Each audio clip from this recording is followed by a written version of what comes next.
Hello friends, मैं समीर। आप लोगों का अपना चैनल टेक्निकल आईटीआई में स्वागत है। तो कैसे हैं आप सब? उम्मीद करता हूं कि आप लोग बहुत अच्छे होंगे, स्वस्थ होंगे, मस्त होंगे, अच्छे से पढ़ाई कर रहे होंगे। तो गाइस, हम लोग जो है 9 नंबर चैप्टर का जो है पार्ट 2 कवर कर चुके थे। आज हम लोग पार्ट 3 देखेंगे। तो चलिए फिर स्टार्ट करते हैं। तो गाइस, स्टार्ट करने से पहले आप लोगों से एक रिक्वेस्ट है कि प्लीज़ अभी तक हमारे चैनल को सब्सक्राइब नहीं किया है तो प्लीज़ सब्सक्राइब कर दीजिए, और इस वीडियो को लाइक नहीं किया है तो प्लीज़ लाइक कर दीजिए।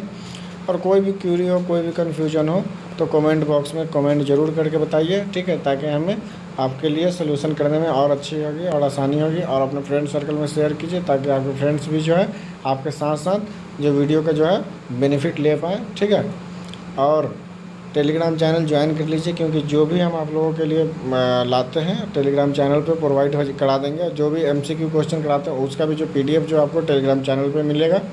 तो प्लीज़ टेलीग्राम चैनल ज्वाइन कर लीजिए, ठीक है? तो चलिए फिर स्टार्ट करते हैं।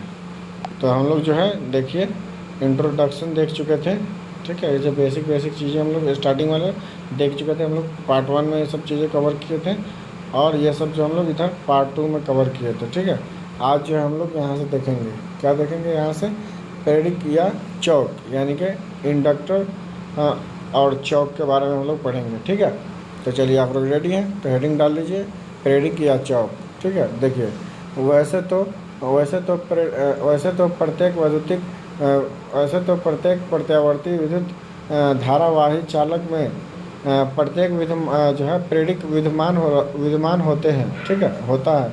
परंतु जब चालक तार को कुंडली के रूप में लपेट कर एक नियत मान का प्रेरित्व प्रस्तुत करने के लिए एक पुर्जों का रूप प्रदान कर दिया जाता है, वह प्रेरक या चौक कहलाता है, ठीक है? जो है प्रेरक या चौक कहलाता है। यहाँ तक क्लियर है? चलिए आगे देखते हैं। एक मिनट आगे देखिए, आप लोग देखिए आगे क्या है। चौक मुख्यतः निम्न प्रकार के होते हैं, ठीक है? पहला पॉइंट में देख लीजिए, वायु कोष्ठ युक्त, यानी कि एयर कोर टाइप जो होता है उसके बारे में देख लेते हैं। देखिए क्या है, इस प्रकार की चौक में कोई कोर प्रयोग नहीं की जाती, और वह केवल एक कुंडलियों के रूप में होती है। इसका उपयोग इलेक्ट्रॉनिक परिपथों में किया जाता है, ठीक है? इसका उपयोग हम लोग कहाँ करते हैं? इलेक्ट्रॉनिक परिपथों में करते हैं, ठीक है? दूसरा नंबर पॉइंट देखिए क्या है, फेराइट कोर युक्त, यानी कि फेराइट कोर युक्त क्या होता है? इसके बारे में देखिए, फेराइट कोर टाइप, इसके बारे में हम लोग समझते हैं। देखिए, इस प्रकार के चौक में लोह तथा कार्बन चूर्ण से निर्मित कोर जो फोराइट कोर कहलाती है प्रयोग की जाती है, ठीक है? इस कोर के द्वारा चौक के प्रेरित्व मान को कुछ सीमा तक जो है परिवर्तित किया जा सकता है। इसका उपयोग रेडियो रिसीवर या ट्रांसमीटर्स में किया जाता है, ठीक है? इसका उपयोग हम लोग कहाँ करते हैं? रेडियो रिसीवर या ट्रांसमीटर में हम लोग इसका उपयोग करते हैं, ठीक है? अगला पॉइंट देखिए, अगला पॉइंट क्या है आपका? 3 नंबर पॉइंट है लो कोर युक्त, यानी कि आयरन कोर टाइप, ठीक है? इसके बारे में हम लोग देख लेते हैं। आयरन कोर टाइप, इसके बारे में ये क्या है? देखिए, यह है इस प्रकार के चौक में नरम लो कोर प्रयोग किया जाता है। इसके प्रयोग से चौक का प्रेरित्व मान बढ़ जाता है। इसका उपयोग फ्लोरोसेंट ट्यूब तथा सोडियम लैंप के जो है परिपथ में जो है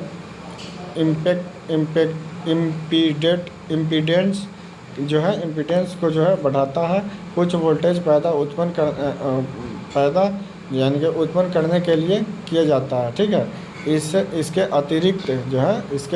अतिरिक्त लो कोर युक्त चौक का उपयोग जो है रेक्टिफायर्स के फिल्टर परिपथों में रेक्टिफायर एसी के जो है पल्सेशंस को दूर करने के लिए भी किया जाता है। ठीक है, अगला पॉइंट है आपका क्या है, यहाँ पे देख लीजिए क्या है, प्रेडिक्टों से संबंधित शब्दवाली। ठीक है, प्रेडिक्टों से संबंधित शब्दवाली क्या देखिए क्या है, टर्मिनोलॉजी यहाँ पे देख लेते हैं इसके बारे में क्या है।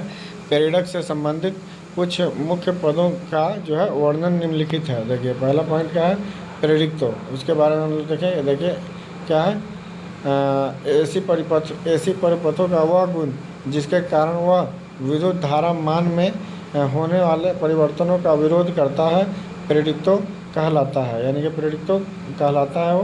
प्रेडिक्टो का प्रतीक जो है उसका सिंबल जो है एल व मात्रक जो होता है हेनरी होता है। ठीक है, देखिए अगला है हेनरी। हेनरी के बारे में देखिए, हेनरी यदि किसी कुंडली में 1 एम्पीयर प्रति सेकंड की दर पर विद्युत धारा को परिवर्तनों में वोल्टेज का विद्युत वाहक बल पैदा होता है तो उस कुंडली को प्रेडिक्टो 1 हेनरी होगा। ठीक है, देखिए किसी कुंडली के प्रेडिक्टो को निम्न सूत्र की सहायता से भी ज्ञात किया जाता है। ठीक है, देखिए यहाँ पे आपका L=N∅/I हो जाता है। ठीक है, यानी कि एम्पियर हो जाएगा। ठीक है, आगे देखिए देखिए क्या है अगला, जहाँ L प्रेडिक्टो हेनरी में। ठीक है, I कुंडली में गुजरने वाली विद्युत धारा एम्पियर में होता है, और फाई जो होता है आपका चुंबकीय फ्लक्स वेबर में होता है, और एन जो आपका टर्न की संख्या होती है। ठीक है, यहाँ तक क्लियर है। देखिए क्या है, स्व प्रेडिक्टो यानी कि सेल्फ इमिटेंस के बारे में देखते हैं। क्या है, किसी कुंडली में से एसी प्रवाहित करने पर उसके द्वारा विद्युत धारा मान में ही रहे परिवर्तनों का विरोध करने का गुण उसका स्व प्रेडिक्टो या सेल्फ प्रेडिक्टो कहलाता है। ठीक है, चलिए आगे देखते हैं हम लोग। अगला आगे इसी में देखिए क्या है, स्व प्रेरण के कारण कुंडली में एक विद्युत वाहक बल प्रेरित हो जाता है जो आरोपित विद्युत वाहक बल के विपरीत दिशा में कार्यरत रहता है, और इसलिए यह विद्युतरोधी विद्युत वाहक बल या बैक ईएमएफ यानी कि बैक ईएमएफ कहलाता है। ठीक है, E=-L जो है आपका -L/dI/dt होता है। ठीक है, यहाँ E जो आपका विरोधी विद्युत वाहक बल वोल्टेज में है आपका, dI/dt विद्युत धारा मान परिवर्तन दर एम्पियर प्रति सेकंड में होता है। आपका L जो होता है ये सेल्फ प्रेडिक्टो या हेनरी में होता है। ठीक है, देखिए अगला, तो इसमें भी 2 पॉइंट दिया गया है टिप्पणी में। क्या है, देखिए पहला पॉइंट है यहाँ पे टिप्पणी में क्या है, उपरोक्त सूत्र में रिंग चिन्ह जो होता है यह दर्शाता है कि विरोधी विद्युत वाहक बल की दिशा सदैव आरोपित विद्युत वाहक बल की दिशा के विपरीत होती है। ठीक है, और आपका दूसरा नंबर पॉइंट क्या दिखाता है, विरोधी विद्युत वाहक बल का जो है अस्तित्व तभी तक रहता है जब तक कि कुंडली में जो है कुंडली में से प्रवाहित हो रही विद्युत धारा का मान में परिवर्तन जारी रहता है। ठीक है, यहाँ तक क्लियर है। अगला पॉइंट देखिए, अगला पॉइंट क्या है आपका, अन्योन्य प्रेडिक्टो यानी कि अन्योन्य प्रेडिक्टो के बारे में देखते हैं। क्या है, जब किसी कुंडली में से एसी प्रवाहित की जाती है तो उस कुंडली द्वारा स्थापित प्रत्यावर्ती चुंबकीय क्षेत्र में अवस्थित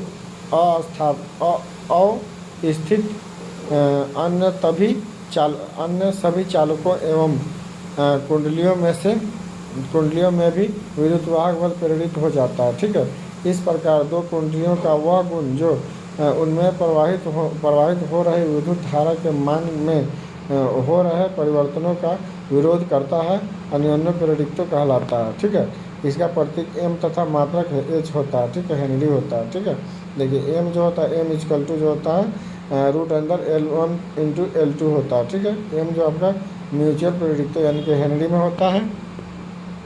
ठीक है, आगे देखिए हेनरी में होता है। L1 जो आपका प्रथम कुंडली का स्व प्रेडिक्टो ये भी हेनरी में होता है, और L2 जो है द्वितीय कुंडली का स्व प्रेडिक्टो ये भी हेनरी में होता है। ठीक है, यहाँ तक क्लियर है। अगला पॉइंट देखिए, अगला पॉइंट क्या है यहाँ पे, प्रेडिक्टो प्रतिघात। ठीक है, परकीय प्रतिघात के बारे में देख लेते हैं। देखिए हम जानते हैं कि यह प्रत्येक कुंडली या प्रेरक के प्रेरिक्तों विद्यमान होता है। इसी प्रेरिक्तों के कारण प्रत्येक कुंडली प्रत्यावर्ती विद्युत धारा प्रवाह का विरोध करती है। इस प्रकार प्रत्यावर्ती विद्युत धारा द्वारा विद्युत धारा प्रवाह के लिए किसी कुंडली द्वारा प्रस्तुत किया जाने वाला विरोध ही उसका प्रक्रिया विद्युत प्रतिघात कहलाता है। ठीक है, किसी कुंडली में जो है प्रेरिक्तों एवं प्रक्रिया प्रतिघात तभी तक जो है अवस्था में रहते हैं जब तक कि उसमें एसी प्रवाहित होती रहती है। यदि कुंडली में से डीसी प्रवाहित की जाए तो उसके प्रेरिक्तों एवं प्रक्रिया प्रतिघात दोनों का मान शून्य होता है। ठीक है, यहाँ तक क्लियर है। चलिए आगे देखते हैं। आगे देखिए, आगे क्या है। प्रेरिक्तों प्रतिघात का मान शून्य होने का अर्थ यह है कि कुंडली में डीसी बिना विरोध के सरलता से प्रवाहित होगा। ठीक है, बिना विरोध के सरलता से प्रवाहित होता है। ठीक है, अगला है आपका प्रक्रिया प्रतिघात का प्रतीक एक्सेल तथा मात्रक ओम होता है। इसका मान निम्न सूत्र द्वारा ज्ञात किया जाता है। ठीक है, एक्सेल इक्वल टू 2πfl। यहाँ एक्सेल इक्वल टू प्रेरिक्तों प्रतिघात यानी कि ये ओम में होता है। ठीक है, यहाँ तक क्लियर है आप लोग। चलिए आगे देखते हैं हम लोग। यहाँ देखिए एफ इक्वल टू क्या होता है। एफ इक्वल टू होता है आवृत्ति यानी कि हर्ट्ज में होता है। एल जो होता है आपका एल इक्वल टू प्रेरिक्तों हेनरी में होता है। ठीक है, आगे देखिए क्या है। प्रेरिक विद्युत परिपथ में विद्युत धारा के मान की गणना निम्न सूत्र से की जाती है। ठीक है, I L equal to V by XL होता है। ठीक है, यहाँ आई एल इक्वल टू विद्युत धारा एम्पियर में होता है, वोल्टेज वी वोल्टेज में होता है और एक्सेल आपका प्रेरकीय प्रतिघात ओम में होता है। ठीक है, यहाँ तक क्लियर है आप लोग। चलिए आगे देखते हैं। आगे क्या आपका प्रेरकों का संयोजन। ठीक है, प्रेरकों का संयोजन के बारे में देख लेते हैं। क्या है प्रेरकों का संयोजन। देखिए प्रेरकों को भी प्रतिघात की भांति निम्न दो प्रकार से संयोजित किया जा सकता है। ठीक है, पहला क्या है आपका प्रेरकों का श्रेणी क्रम संयोजन और दूसरा आपका प्रेरकों का समांतर क्रम संयोजन। श्रेणी क्रम में देख ले तो देखिए प्रेरकों का श्रेणी क्रम संयोजन क्या होता है उसके बारे में देखिए।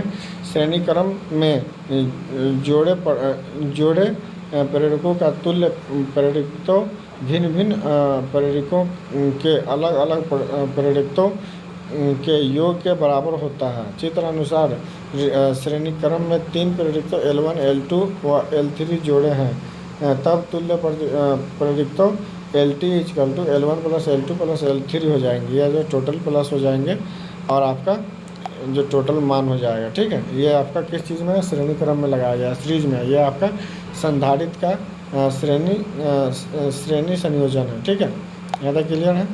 चलिए अगला पॉइंट देखिए प्रेरकों का समांतर संयोजन। ठीक है, वो तो श्रेणी क्रम में था, यहाँ पे समांतर में देखिए। समांतर में क्या होता है। समांतर क्रम में जोड़े प्रेरकों की तुलना प्रेरकों के तुल्य प्रेरिक्तों का व्युत्क्रम भिन्न प्रेरकों के व्युत्क्रम के योग के बराबर होता है। अतः यदि L1 plus L2 plus L3 3 प्रेरकों का समांतर क्रम में जोड़ा गया है तब इस तरीके से दिखेगा। देखिए 1/LT equal to 1/L1 plus 1/L2 plus 1/3। ये एकदम सेम टू सेम ये जो आपका रेजिस्टेंस वाले फार्मूला पे भी इसी तरीके से रेजिस्टेंस में क्या होता है 1 पैरेलल में सिंपल होता है 1/RT equal to 1/R1 plus 1/R2 इस तरीके से होता है ना। सेम इसमें भी है। ठीक है, सेम फार्मूला है, बस दोनों अलग अलग चीज़ है। ठीक है, और रेजिस्टेंस है और ये जो है ये आपका जो है इंडक्टर है। ठीक है, वो रजिस्टर है और ये इंडक्टर है। ठीक है, चलिए यहाँ तक क्लियर हो गया। ये क्या था आपका, यह है आपका संधारित्रों का समांतर संयोजन है। ठीक है, जहाँ L R जो है तुल्य प्रेरित्व है। ठीक है, यहाँ तक समझ में आ गया। चलिए आगे देखते हैं हम लोग। आगे क्या है आपका अगला पॉइंट है, यहाँ पे देख लीजिए क्या है, स्थिर वैद्युतिकीय। स्थिर वैद्युतिकीय के बारे में देख लेते हैं। देखिए क्या है स्थिर वैद्युतिकी के बारे में। देखिए स्थिर वैद्युतिकी विज्ञान की वह शाखा है जो विद्युत का विराम अथवा विराम अवस्था के विषय में जानकारी देती है।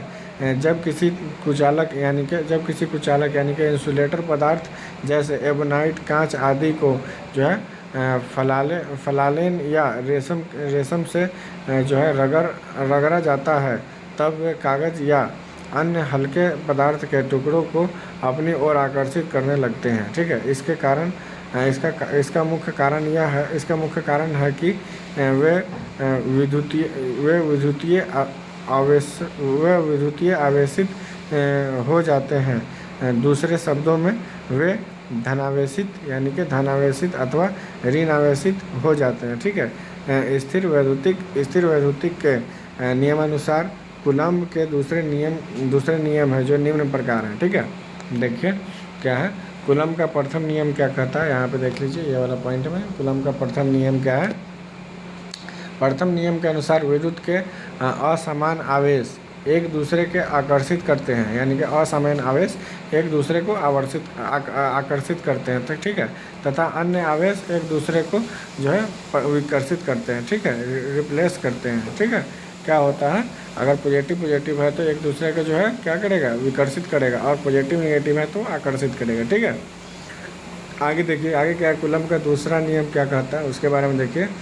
यहाँ पे देखिए दूसरा नियम क्या है। द्वितीय नियम के अनुसार दो आवेशित यानी कि दो चार्ज बिंदु के समय मध्य लगने वाला बल। ठीक है, देखिए क्या होता है मध्य लगने वाला बल। आपका पहला पॉइंट आपको देखिए क्या है, आवेशों के समर्थ के गुणनफल के समानुपाती होता है। ठीक है, दूसरा नंबर पॉइंट है आपका आवेशित बिंदुओं के मध्य की दूरी के वर्ग के विलोमानुपाती होता है। एवं 3 नंबर पॉइंट है आपका उस माध्यम की प्रकृति पर निर्भर करता है जिसमें वो आवेशित बिंदु रखे हुए हैं। ठीक है, यहाँ तक क्लियर है। चलिए आगे देखते हैं हम लोग। आगे देखिए माना तो आवेशित बिंदु Q एवं Q2 एक दूसरे से परस्पर D की दूरी पर रखे हुए हैं तथा उनके मध्य का बल F है। ठीक है, तब F व्युत्क्रमानुपाती Q1 plus Q1 into Q2 हो जाएगा जो है, तथा F जो है विलोमानुपाती हो जाएगा आपका 1/D2। ठीक है, 1/D के पावर 2 हो जाएगा। ठीक है, ये दोनों एक समीकरण हो जाएगा। ठीक है, दोनों अलग अलग समीकरण हो जाएगा, 2 समीकरण हो जाएगा इस तरीके से। देखिए क्या है यहाँ पे उपयुक्त तो दोनों समीकरणों 1 और 2 को आपस में गुना करने पर, देखिए जब गुना कर देंगे तो जो है दोनों को गुना करने पर क्या आ जा रहा है, K into Q1 into Q2/D²। ठीक है, देखिए जहाँ K का स्थिरांक जो है कांस्टेंट है, जिनका मान दोनों आवेशों Q1 तथा Q2 के मध्य उपस्थित मध्यम पर निर्भर करता है। इस स्थिरांक का निम्नवत वैल्यू यानी कि वॉल्यूम का मान K = 1/4 E होता है। ठीक है, जबकि जो है आपका इसका आपको बताना है इसका नाम क्या है। ठीक है, जबकि निर्वात में अंतराल की विद्युतशीलता है तथा इसका मान लगभग इसका नाम आप बताइएगा कमेंट करके, लगभग = 8854 इंटू 10⁻⁻12 फैराडे प्रति मीटर होता है। ठीक है, आगे देखिए आगे क्या है, इकाई आवेश यानी कि यूनिट चार्ज, इसके बारे में हम लोग देखेंगे। यूनिट चार्ज के बारे में क्या है, इकाई आवेश के बारे में हम लोग देख लेते हैं। क्या है, एक कूलम्ब आवेश की वह मात्रा जो 2 इकाई विद्युत आवेशों को 1 मीटर के अंतराल दूरी पर निर्वात में रखने पर 9 इंटू 10⁻9 न्यूटन बल लगाए इकाई आवेश या यूनिट चार्ज कहलाती है। इस प्रकार कूलाम के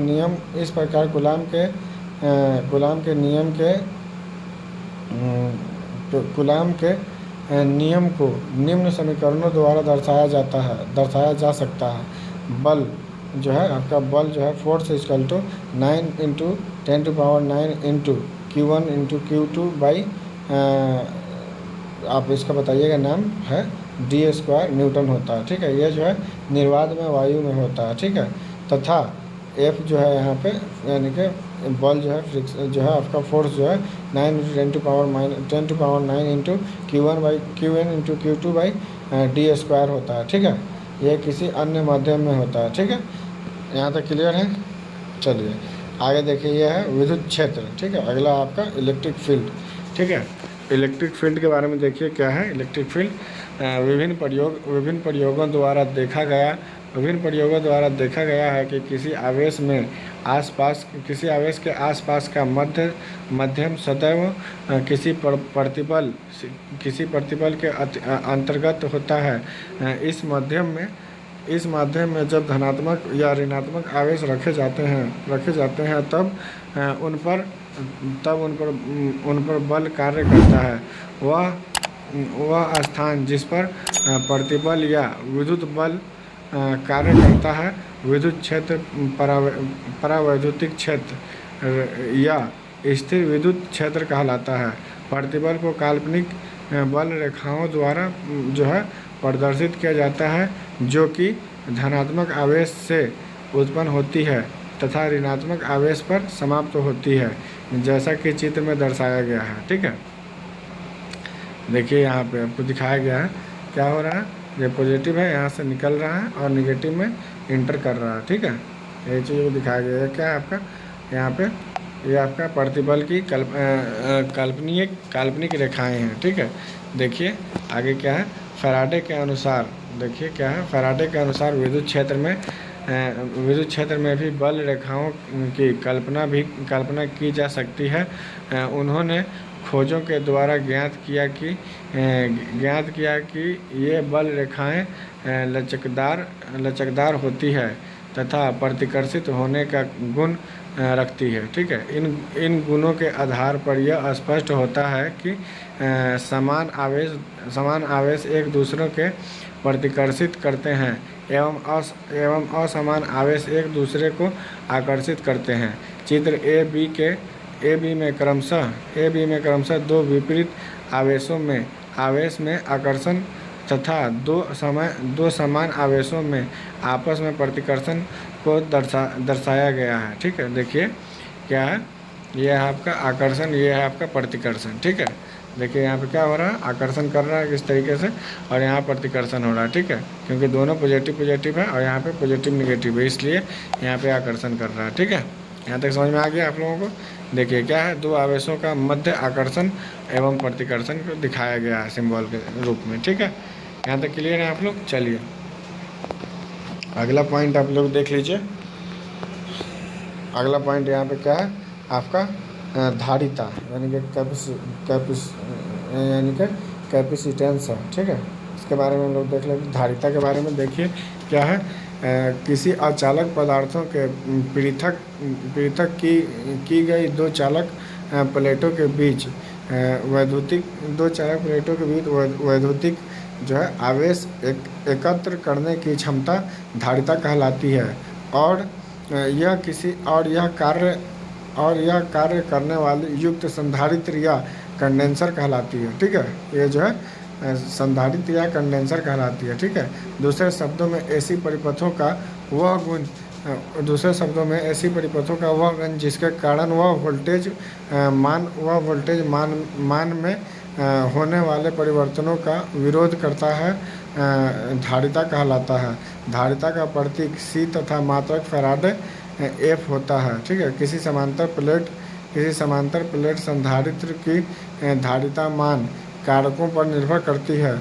एक नंबर पॉइंट में देख लीजिए क्या है। एक नंबर पॉइंट आपका प्लेट का क्षेत्रफल C व्युत्क्रमानुपाती A होता है। दूसरा नंबर पॉइंट हम देखिए, प्लेटों के बीच की दूरी या अचालक की मोटाई जो होता है C व्युत्क्रमानुपाती 1/T होता है, ठीक है। और तीसरा नंबर पॉइंट में देख लीजिएगा क्या है, आपका प्लेटों की संख्या C व्युत्क्रमानुपाती n-1 होता है, यानी कि n आपका नंबर ऑफ टर्न होता है, ठीक है। और अचालक नियतांक जो होता है आपका C व्युत्क्रमानुपाती K होता है। देखिए नीचे में दिया गया है, इस प्रकार समांतर प्लेट संधारित्र की धारिता की गणना निम्न सूत्र से की जा सकती है, ठीक है। देखिए यहाँ पे फॉर्मूला दिया गया है, C is equal to 8.85 K into A bracket n-1 bracket बंद by T into 10⁸ into micro farad है, ठीक है। जहाँ पे जो है C आपका धारिता यानी कि माइक्रो फैराडे में है, A जो है आपका एक प्लेट का क्षेत्रफल यानी कि वर्ग सेंटीमीटर में है, आपका T जो है अचालक की मोटाई सेंटीमीटर में, और K जो है अचालक नियतांक है, और N जो है प्लेटों की संख्या है, ठीक है। ये सारी चीज़ें क्लियर हो गई आप लोगों को। चलिए आगे देखते हैं। आगे देखिए टिप्पणी में क्या है, वायु तथा निर्वात के लिए अचालक नियतांक K का मान इकाई होता है, जबकि अन्य अचालक पदार्थों के लिए इसका मान 2 से 81 तक होता है।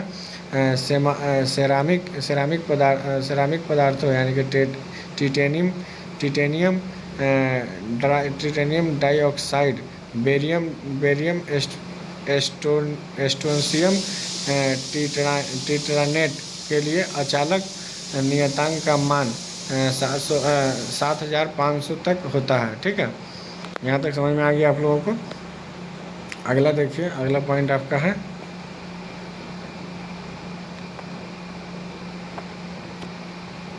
एक मिनट, अगला पॉइंट देखिए क्या है, संधारित्र यानी कि कैपेसिटर, ठीक है। कैपेसिटर के बारे में देख लीजिए, कैपेसिटर के बारे में देख लेते हैं क्या है। देखिए किसी अचालक पदार्थ के पृथक की गई दो चालक प्लेटों से निर्मित ऐसी युक्ति जो वैद्युतिक आवेश एकत्रित कर सके संधारित्र या कैपेसिटर कहलाती है तथा संधारित्र द्वारा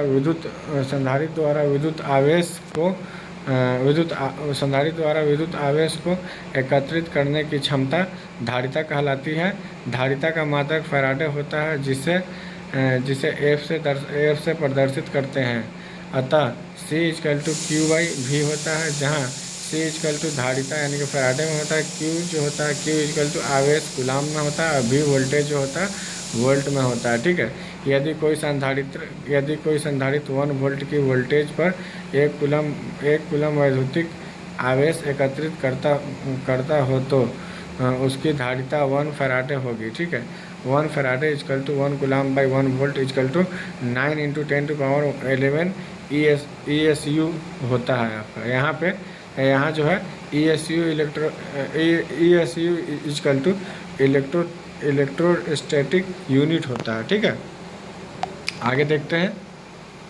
आगे देखिए यहाँ पे फैराडे एक बड़ा मात्रक है, अतः व्यवहार में इसके छोटे मात्रक माइक्रो फैराडे यानी कि देखिए यहाँ पे माइक्रो फैराडे का ये सिंबल है, माइक्रो फैराडे, नैनो फैराडे, ये नैनो फैराडे का सिंबल है, तथा पिको फैराडे, यहाँ पे पिको फैराडे का सिंबल है, प्रयोग किए जाते हैं, ठीक है। यहाँ पे देख लीजिए 1 micro farad equal to 10⁻⁻6 farad होता है, और 1 nano farad equal to 10⁻�9 farad होता है, और 1 जो है pico farad equal to 10⁻⁻6 micro farad equal to 10⁻⁻12 farad होता है। होता क्या है ना एक्चुअली, जैसे जो भी पावर में दिख रहा है उसको आप इस तरीके से कर सकते हैं कि 1/10 के पावर जैसे 6 दे रहा है तो इसके आगे 6 जीरो हो जाएगा, 1 2 3 4 5 6, ये आपका ये नंबर हो गया टोटल, ये 1 आपका पिक फैराडे का जो ये नंबर हो गया टोटली, ठीक है। इस तरीके से इसको जो हम लोग कन्वर्ट कर सकते हैं, ठीक है। यहाँ तक समझ में आ गया। चलिए अगला आपका पॉइंट जो है ये आपका संधारित्र का कार्य है, ठीक है। इसको हम लोग अगले टॉपिक में अगले वीडियो में कवर करेंगे। आज के वीडियो हम लोग यहीं पे एंड करते हैं। आप लोगों को वीडियो कैसा लगा बताइए कमेंट करके, और अभी तक लाइक नहीं किया तो प्लीज़ लाइक कर दीजिए, और चैनल को सब्सक्राइब नहीं किया तो प्लीज़ आप लोग सब्सक्राइब कर दीजिए। आप लोगों से रिक्वेस्ट है कि प्लीज़ सब्सक्राइब कीजिए। कोई भी सुझाव हो, कोई भी कन्फ्यूजन हो तो कमेंट करके ज़रूर बताइएगा, आपका प्रॉब्लम का सलूशन हम ज़रूर करेंगे, ठीक है। अपने फ्रेंड सर्कल में वीडियो को शेयर कीजिए, और टेलीग्राम चैनल ज्वाइन कर लीजिए। टेलीग्राम का लिंक वीडियो के डिस्क्रिप्शन में है, ठीक है। आप लोगों से मिलते हैं अगली वीडियो के साथ। जब तक के लिए आप लोग स्वस्थ रहिए, मस्त रहिए, अच्छे से खाना पीना खाइए, पढ़ाई करते रहिए। मिलेंगे अगले वीडियो में, जब तक के लिए टेक केयर, बाय बाय।